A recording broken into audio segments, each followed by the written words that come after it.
Guilt, shame, regret. We throw these words around a lot. We feel them a lot. Today's video is going to go into distinguishing the difference between guilt and shame and regret, and also looking at how we can deal with them, how we can move beyond them, because they are some of the biggest things that keep us stuck on our path forward. Welcome to the channel. I'm Kim Marie. If you haven't already done so, be sure to subscribe and click the notification bell. These videos are all about empowering women to be the best of who they are, really tuning into their full potential, clearing away the blocks that block them, and opening themselves up to the kind of life that they've known all along is quite possible. All right, beginning with regret. What is it? So regret is really the idea of feeling disappointed, maybe in ourselves or in specifically just disappointed that something happened, and we begin to think, I wish that never happened, right? We did something and we think, a lot of times there can be remorse associated with regret, where we think, I wish I'd never done that. I wish I'd never tried that. Now, my grandmother used to tell me, I never live with regret. I choose not to live with regret.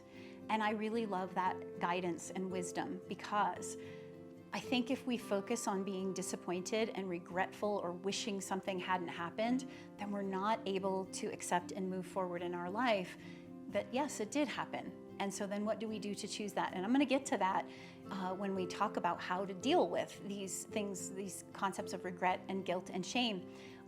But this idea of wishing something had never happened is not going to support us. But we can honor that there are times in our life when we've made a mistake, or maybe we are disappointed that something happened the way that it did. And it's okay to have disappointment, okay?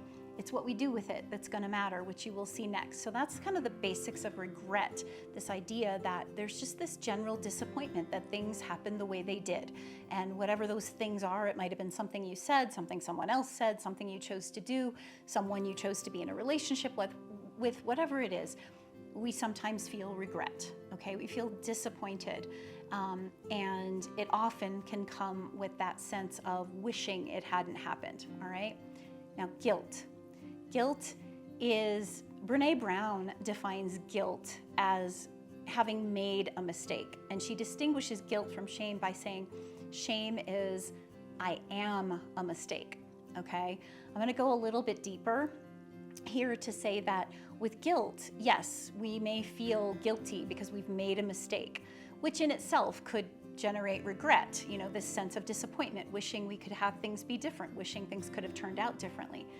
But there's another distinction that I want to share here that I think is really important, and that is that guilt is often associated with us feeling like we've somehow disappointed ourselves. In other words, we've gone against our own standards, right? We set a standard or maybe a goal or an intention for ourselves, and we made a mistake. We missed the mark. We didn't get there. We didn't stay committed, right? We didn't follow through, whatever it is. But we feel guilty about that. We feel like, I disappointed myself, right? I made a mistake. Now, that's guilt. And yes, it can trigger the concept of regret. Now, shame, as we mentioned, Brené Brown will say, it's not just I made a mistake, but I am a mistake. Shame is when we start to internalize and turn those regretful feelings or those disappointed feelings in on ourselves. And we start to believe we are a mistake, and we feel ashamed of who we are. And we feel ashamed of what we've done, or even our existence, right? And this can be so toxic.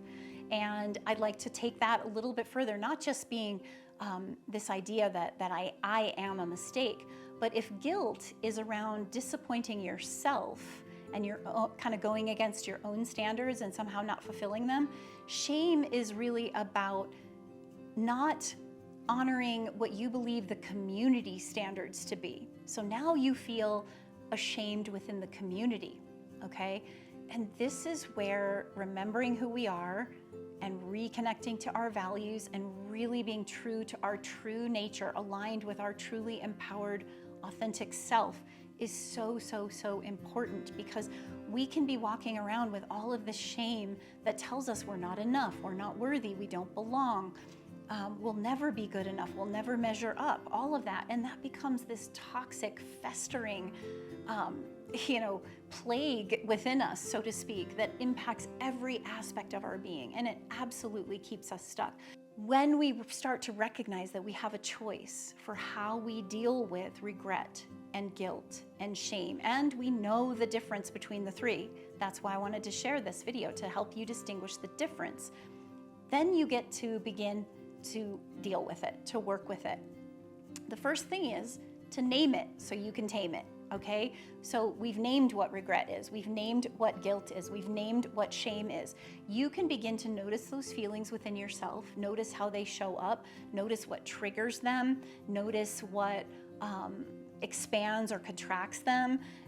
When are you able to let them go? When are you not? Sometimes we tend to feel more shame and guilt in certain areas of our life and less in others. Maybe you feel really good about your parenting, but not so good about your business and the way that your work is unfolding, or your career, right? And so you feel shameful or ashamed of yourself or whatever it is in one area and not another, okay?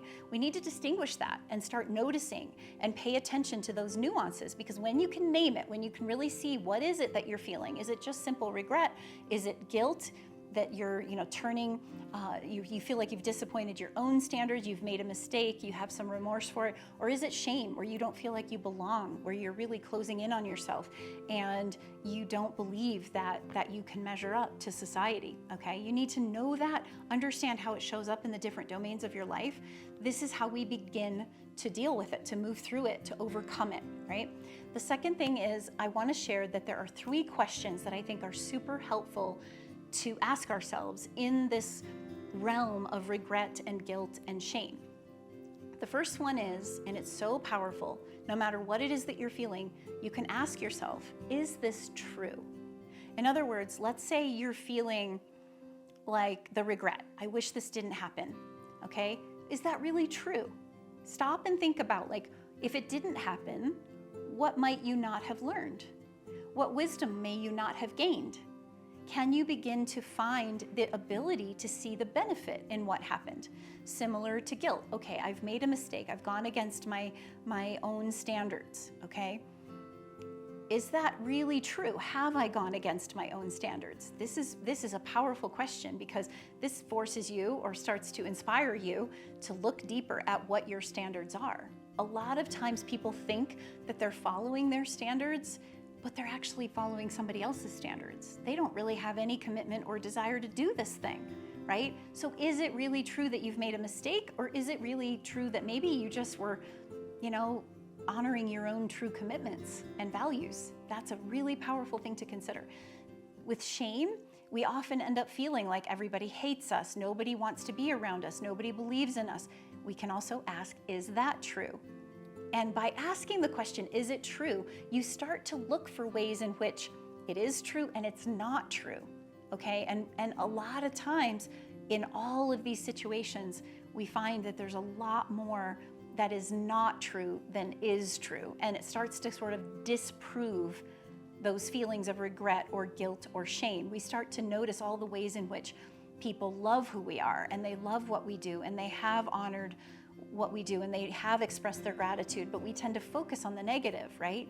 And so we don't see the full truth of what it is, all right? So that's the first question to deal with these. The second is, can I accept it? Regardless of what I felt, if I felt regret, if I felt guilt, if I felt shame, or feel those things, can I accept them? Can I just say, okay, this is how I'm feeling. I feel regretful in the moment. Can I accept that? Can I just honor that that's what happened? This is what's gone on. And can I just allow it? Now, accepting doesn't mean you have to agree with it. It does often allow and open the door for forgiveness. Forgiveness of yourself, forgiveness of others, forgiveness of life and the situation, right? It is what it is. We can't change it. We're not going to be able to go back and change the past, but we can move toward changing the future. That's part of how we deal with what's happened, whatever it is, whatever has brought up those feelings. They are what they are. Can you accept it, right? And then the third question is, how do I want to be? How and who do I want to be moving forward? When you begin to define that, you begin to see your way out of the regret, the guilt, the shame that holds you back, right? Do I want to be the person that keeps worrying about what everybody thinks and constantly thinking that I'm defined based on what my community sees or my culture sees? Do I want to keep regretting and wishing I could change something when I absolutely can't? Or do I want to choose to say, okay, what's done is done, and I choose to create new experiences here? Do I want to keep beating myself up for feeling guilty that I messed up, I was late to an appointment, I made a mistake? Or do I want to say, okay, it happened, I apologized, I'll make up for it next time, I'll learn from this and I'll do better and I'll move on, right? How do you want to be moving forward? Those are three really powerful emotions, regret, guilt, and shame, that can drag us down and literally take us out of the game of life. It's like they can completely wreck us, right? If we don't know how to work with them. But if we know how to name and tame them, understanding what they are and how they show up in us, and then ask those three questions: are they true? Am I willing to accept them? And how do I want to be, or who do I want to be moving forward?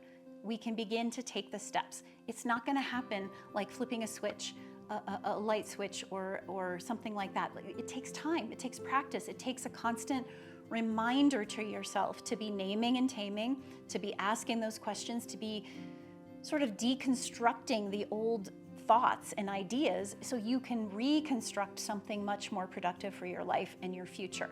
I hope this is helpful. I'd love to hear in the comments your thoughts on regret, guilt, shame. How have they shown up in your life? How do you see them as being different from one another? How have you overcome them? I'd love to hear. Be sure to subscribe, share this with others if you think it can be helpful, and I'll see you in the next video.